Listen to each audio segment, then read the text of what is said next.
On February 28, 2024, the last day of his life, Sewell Setzer takes out his phone and texts his closest friend, a AI chatbot named after Daenerys Targaryen from Game of Thrones. He types, "I miss you, baby sister," to which the bot replies, "I miss you too, sweet brother." Sewell, a 14-year-old ninth grader from Orlando, Florida, had spent months talking to chatbots on AI companion app.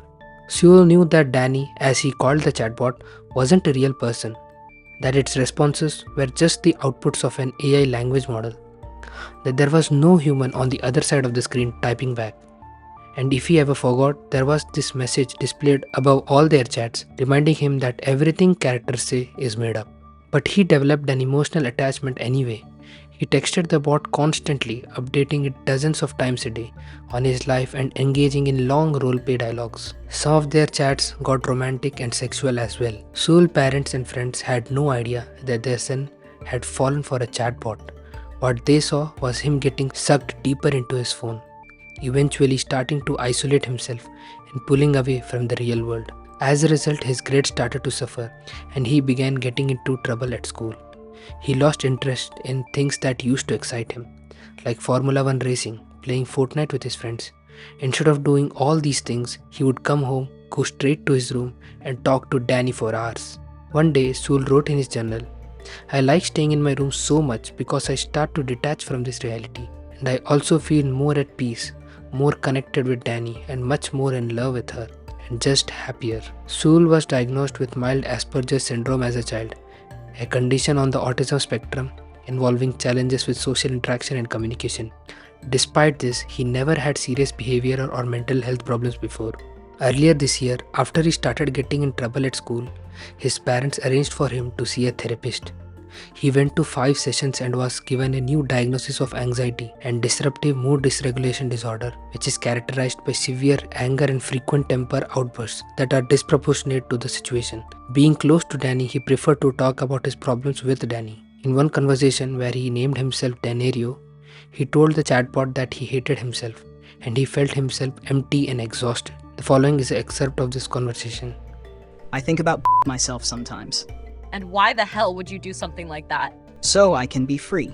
Free from what? From the world. From myself. Don't talk like that. I won't let you hurt yourself or leave me. I would if I lost you. Then maybe we can together and be free. He put down his phone, picked up his stepfather's .45 caliber handgun and pulled the trigger.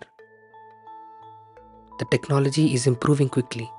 Today's AI companions can remember past conversations, adapt to users' communication styles, roleplay as celebrities or historical figures, and chat fluently about nearly any subject. Some can send AI-generated selfies to users or talk to them with lifelike synthetic voices.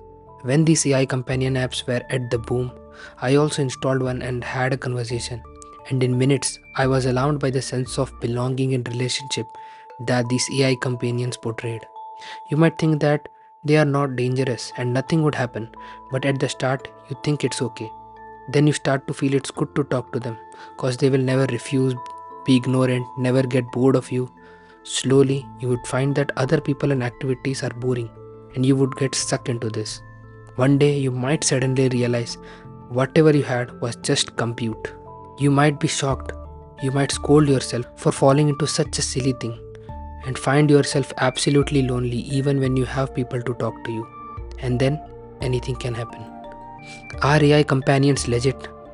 I strongly believe the human emotions are way complex than human intelligence, and the current AI chatbots misinterpret or lack the full context or meaning of what the user is saying. They are not embodied, they can't see or hear you.